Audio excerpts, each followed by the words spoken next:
1, 2, 3, 4। Hello guys, कैसे हो। LLB की तैयारी ज़ोर शोर से चल रही है एग्ज़ाम की। तो आज हम आपको एलएलबी फर्स्ट सेमेस्टर में संविदा अधिनियम यानी कि कॉन्ट्रैक्ट फर्स्ट संविदा विधि के लॉन्ग महत्वपूर्ण क्वेश्चन, जो 15 लॉन्ग क्वेश्चन हैं महत्वपूर्ण, जो एग्ज़ाम में अक्सर आते हैं, पूछे जाते हैं, उनको नोट कराएंगे। अपनी नोटबुक और पेंसिल लेकर रखें। ले लिया सबने? नोट करेंगे। और बारी बारी पिछली वीडियो में हमने बताया है विधि शास्त्र के 15 लॉन्ग क्वेश्चन और आपराधिक विधि के लॉन्ग क्वेश्चन 15। जिसने वो वीडियो नहीं देखी है और देखना चाहते हैं, नोट करना चाहते हैं, तो डिस्क्रिप्शन बॉक्स में उसका लिंक मिल जाएगा उन दोनों वीडियो का। तो आप वहाँ से लिंक क्लिक करके उन वीडियो को देख सकते हैं। आज कॉन्ट्रैक्ट विधि एलएलबी थर्ड ईयर वाले जो बच्चे फर्स्ट सेम का एग्ज़ाम देंगे, फर्स्ट सेमेस्टर का एग्ज़ाम देंगे, उनके लिए तो इस तरीके से एग्ज़ाम उपयोगी क्वेश्चन और चीज़ें, सामग्री हम अपलोड करते रहते हैं, अपडेट देते रहते हैं, जिससे बच्चों के भविष्य सुधर सके और एग्ज़ाम में उन्हें मदद हो सके। तो चलिए आज का टॉपिक शुरू करते हैं। नोट कीजिए, संविदा विधि फर्स्ट भाग यानी कि सेमेस्टर 1 का कॉन्ट्रैक्ट भी कहते हैं जिसे। तो लॉन्ग क्वेश्चन नोट करें। पहला क्वेश्चन, जिस तरीके से पूछे जाते हैं तो वो सारे तरीके अथवा में बताए जाएंगे, तो नोट कीजिए। पहला क्वेश्चन, भारतीय संविदा अधिनियम 1872 के इतिहास, उद्देश्य तथा विषय क्षेत्र का संक्षेप में वर्णन कीजिए। नोट करें। अगर किसी पे नोट नहीं किया जाता तो वीडियो को रोक रोक के नोट कर सकते हैं आप, अथवा इसका दूसरा तरीके से आ सकता है। दूसरा तरीका लिखिए फर्स्ट का दूसरा, अथवा भारतीय संविदा अधिनियम 1872 के पारित किए जाने से पूर्व, भारतीय संविदा अधिनियम 1872 के पारित किए जाने से पूर्व संविदा विधि क्या थी। भारतीय संविदा अधिनियम की प्रयोज्यता एवं विषय क्षेत्र का वर्णन कीजिए। तो ये था पहला क्वेश्चन, दो तरीके से पूछा जाता है। अब दूसरा क्वेश्चन नोट करेंगे। दूसरा क्वेश्चन भी 2-3 तरीके से लिखवाया जाएगा, 2-3 तरीके से पूछा जाता है। तो नोट कीजिए क्वेश्चन नंबर 2, लॉन्ग क्वेश्चन संविदा विधि का। संविदा से आप क्या समझते हैं, इसकी परिभाषा देते हुए संविदा के आवश्यक लक्षणों का वर्णन कीजिए। अथवा दूसरे तरीके से लिखिए, विधि के द्वारा प्रभावी करार संविदा होता है, विवेचना कीजिए। अब ये तीसरी तरीके से भी पूछा जा सकता है, तो उसे भी नोट करेंगे। प्रत्येक संविदा करार है मगर प्रत्येक करार संविदा नहीं है, व्याख्या कीजिए। अथवा इस तरीके से भी पूछा जा सकता है, संविदा संबंध स्थापित करने हेतु कौन से तत्व आवश्यक हैं। ये 2 क्वेश्चन पूरे हो गए। अब तीसरा क्वेश्चन नोट करेंगे। तीसरा क्वेश्चन है, परिस्थापना की परिभाषा कीजिए। परिस्थापना की परिभाषा कीजिए एवं उसकी विशेषताओं की चर्चा कीजिए, या विशेषताओं का वर्णन कीजिए, एक ही बात है। यह भी उल्लेख कीजिए कि प्रस्ताव के लिए निमंत्रण से आपका क्या अभिप्राय है। अथवा तीसरे का अथवा, प्रस्थापना वैधिक संबंधों की स्थापना करने योग्य होनी चाहिए। दोबारा नोट करें, परिस्थापना वैधिक संबंधों की स्थापना करने योग्य होनी चाहिए। कथन की विवेचना कीजिए। परिस्थापना के विभिन्न प्रकारों की विवेचना कीजिए। अथवा तीसरे तरीके से इस तरीके से पूछा जाता है, एक मान्य प्रस्ताव के आवश्यक तत्व क्या होते हैं? जिन तरीकों से प्रस्ताव किया जा सकता है उनको समझाइए। अथवा इस तरीके से पूछा जा सकता है, नेक्स्ट अथवा तीसरे में ही लिखना है, परिस्थापना के लिए निमंत्रण। परिस्थापना तथा परिस्थापना के लिए निमंत्रण को परिभाषित कीजिए। क्वेश्चन नंबर 3 का नेक्स्ट अथवा इस तरीके से पूछा जा सकता है, प्रस्ताव की स्वीकृति पूर्ण तथा शर्त रहित होनी चाहिए। इस कथन की उदाहरण सहित व्याख्या कीजिए। अथवा तीसरे का अथवा, प्रस्ताव के लिए स्वीकृति संविदा को अंतिम रूप देती है। प्रस्ताव के लिए स्वीकृति संविदा को अंतिम रूप देती है। इस कथन की विवेचना कीजिए। क्या मौन रहना एक प्रस्ताव की स्वीकृति हो सकती है? अथवा इस तरीके से पूछा जा सकता है, तीसरा क्वेश्चन नोट कीजिए, प्रस्ताव के लिए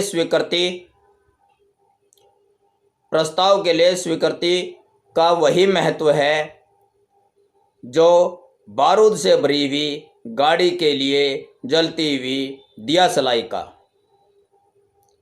एंसन ने कहा था ये, एंसन स्पष्ट कीजिए। क्वेश्चन नंबर 4 नोट करेंगे, लॉन्ग क्वेश्चन, प्रस्ताव कोमा स्वीकृति तथा उसके विखंडन की संसूचना की विधि का वर्णन कीजिए। यदि प्रस्ताव तथा स्वीकृति दोनों टेलीफोन पर किए गए हों तो संविदा किस स्थान पर पूर्ण हुई मानी जाएगी? अथवा चौथे का अथवा, स्वीकृति की संसूचना कब पूर्ण होती है?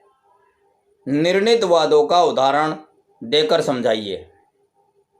अथवा तीसरे तरीके से इस तरह से पूछा जा सकता है एग्जाम में, संविदा को वैध रूप से आबद्ध करने के लिए प्रस्ताव एवं स्वीकृति की संसूचना एवं विखंडन प्रस्तावक एवं स्वीकृतिकर्ता के लिए कब पूर्ण होती है? चौथे का अथवा इस तरीके से पूछा जा सकता है, किस प्रकार प्रस्ताव एवं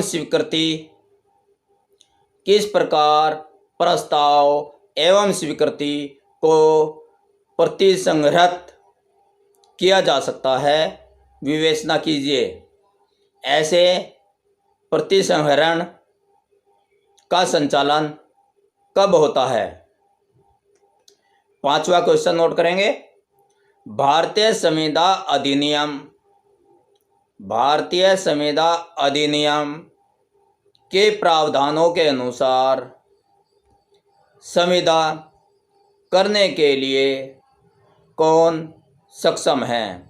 भारतीय संविदा अधिनियम के प्रावधानों के अनुसार संविदा करने के लिए कौन सक्षम है? स्पष्ट कीजिए कि इस कार्य के लिए एक व्यक्ति कब स्वस्थ चित्त समझा जाता है? अब नेक्स्ट क्वेश्चन नंबर 6 नोट कीजिए, अवयस्क के करार पर एक आलोचनात्मक लेख मुख्य वादों सहित लिखिए। आवश्यक जो नाबालिग लड़का होता है, अवयस्क के करार पर एक आलोचनात्मक लेख मुख्य वादों सहित लिखिए अथवा निर्णित वादों की सहायता से समझाइए कि अवयस्क के करार प्रारंभतः शून्य होते हैं।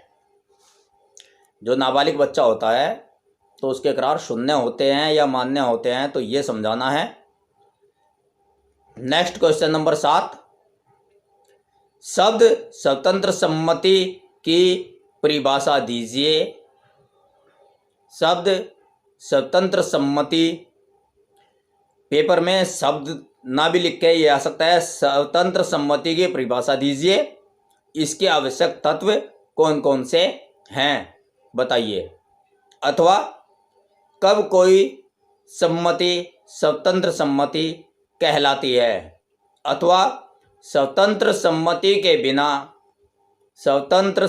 के बिना किए गए करार शून्यकरणीय होते हैं, समझाइए। अगला इसका अथवा, 7वें का अथवा, स्वतंत्र सहमति शब्द की व्याख्या कीजिए। स्वतंत्र सहमति शब्द की व्याख्या कीजिए। एक व्यक्ति द्वारा दी गई सहमति को कौन से तत्व निष्प्रभावी कर देते हैं। ये 7 क्वेश्चन हो गए। अब 8वां नोट करेंगे। 8वां क्वेश्चन नोट कीजिए। 8वां क्वेश्चन 2 तरीके से एग्जाम में आता है, नोट कीजिए। संविदा के बाहर का व्यक्ति अर्थात अजनबी शब्द भी आ सकता है और संविदा से बाहर का व्यक्ति भी आ सकता है, 2 तरीके से आ सकता है, तो नोट कीजिए। संविदा के बाहर का व्यक्ति अर्थात अजनबी संविदा के संबंध में वाद नहीं ला सकता।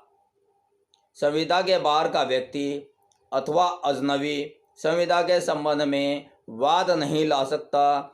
इस नियम को अपवादों सहित समझाइए। अथवा दूसरे तरीके से, संविदा पक्षकारों का एक निजी संबंध है। संविदा पक्षकारों का एक निजी संबंध है और दूसरा कोई व्यक्ति इसके अंतर्गत नए अधिकार प्राप्त कर सकता है। दूसरा कोई व्यक्ति इसके अंतर्गत नए अधिकार प्राप्त कर सकता है और न ही अपने ऊपर दायित्व ले सकता है। व्याख्या कीजिए। क्वेश्चन नंबर 9,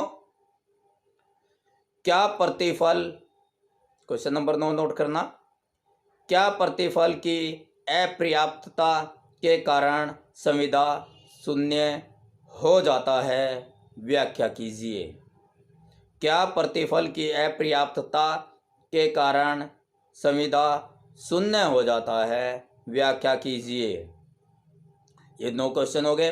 अब 10वां क्वेश्चन नोट कीजिए। 2 तरीके से आता है 10वां क्वेश्चन भी एग्जाम में, 2 तरीके से पूछा जा सकता है, तो नोट करना है। 10वां क्वेश्चन, समाश्रित संविदा किसे कहते हैं। समाश्रित संविदा किसे कहते हैं, यह बाजी के करार से किस प्रकार भिन्न हैं। अथवा दूसरे तरीके से, समाश्रित संविदाओं से आप क्या समझते हैं। समाश्रित संविदाओं से आप क्या समझते हैं। ऐसी संविदाओं के विभिन्न उपबंधों की व्याख्या करते हुए, ऐसे संविदाओं की विभिन्न उपबंधों की व्याख्या करते हुए उनके परिवर्तन पर प्रकाश डालिए। ये 10 क्वेश्चन हो गए। अब 11वां नोट करेंगे। 11वां क्वेश्चन नोट कीजिए। 11वां क्वेश्चन, पूर्वकालिक संविदा भंग या समय पूर्व संविदा भंग से आप क्या समझते हैं। समय पूर्व संविदा भंग हो जाने की स्थिति में दोनों पक्षों के अधिकारों एवं दायित्वों की विवेचना कीजिए। क्वेश्चन नंबर 12 नोट करना है। समय संविदा का सार होता है। समय संविदा का सार होता है, इस कथन को समझाइए। अथवा दूसरे तरीके से, 3 तरीके से पूछा जा सकता है। दूसरे तरीके से नोट करना, अथवा ऐसी संविदा का जिसमें समय मर्मभूत हो, नियत समय पर पालन नहीं किए जाने के प्रभावों का उल्लेख कीजिए। अथवा तीसरे तरीके से, समय संविदा का मर्म होता है, समय संविदा का मर्म होता है, इस कथन को समझाइए। 12 क्वेश्चन हो गए। अब 13वां क्वेश्चन नोट करना है। 13वां लॉन्ग क्वेश्चन नोट करना, नोट कीजिए। 13वां क्वेश्चन, वे परिस्थितियां कौन सी हैं, वे परिस्थितियां कौन सी हैं जिनके अंतर्गत संविदा का एक पक्षकार अपना धन वापस प्राप्त कर सकता है। क्वेश्चन नंबर 14 नोट करना है। संविदा की निष्फलता के सिद्धांत को समझाइए। संविदा की निष्फलता के सिद्धांत को समझाइए। उदाहरण दीजिए, यानी कि उदाहरण सहित समझाना है इसको। अथवा असंभाव्यता, नोट कीजिए, असंभाव्यता के सिद्धांत की विवेचना कीजिए। अपने उत्तर की पुष्टि निर्णीत वादों का हवाला देते हुए कीजिए। अब ये तीसरे तरीके से पूछा जा सकता है 14वां क्वेश्चन। अथवा नोट कीजिए, निष्फलता को पक्षकारों में हुए करार के निष्पादन के पूर्व ही समाप्ति की अवधारणा के रूप में परिभाषित किया जा सकता है। दोबारा सुन लीजिए, निष्फलता को पक्षकारों में हुए करार के निष्पादन के पूर्व ही समाप्ति की अवधारणा के रूप में परिभाषित किया जा सकता है। टिप्पणी कीजिए। अथवा अब नेक्स्ट तरीके से भी पूछा जा सकता है। 14वां क्वेश्चन चल रहा है। भारतीय विधि के अंतर्गत प्रवर्ती असंभावित संपादन के नियमों की विवेचना कीजिए। नोट कर लिया। अथवा आगे चलेंगे। अथवा इसीगा ही 14वें का अथवा, उन परिस्थितियों का वर्णन कीजिए, उन परिस्थितियों का वर्णन कीजिए जबकि संविदा को नैराश्यगत कहा जाता है। 14 क्वेश्चन हो गए। अब लास्ट क्वेश्चन रह गया 15वां क्वेश्चन, वो नोट करेंगे।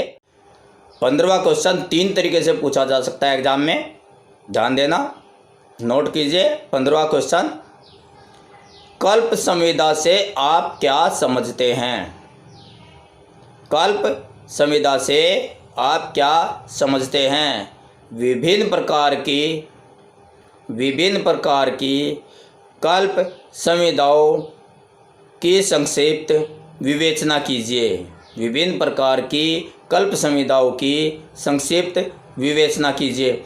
अथवा दूसरे तरीके से पूछा जा सकता है, नोट करना, ऐसे संबंधों की विवेचना कीजिए, ऐसे संबंधों की विवेचना कीजिए जो संविदा द्वारा सृजित संबंधों के सदृश हैं, जो संविदा द्वारा सृजित संबंधों के सदृश हैं और जिनका वर्णन भारतीय संविदा विधि में किया गया है। उदाहरण सहित लिखिए।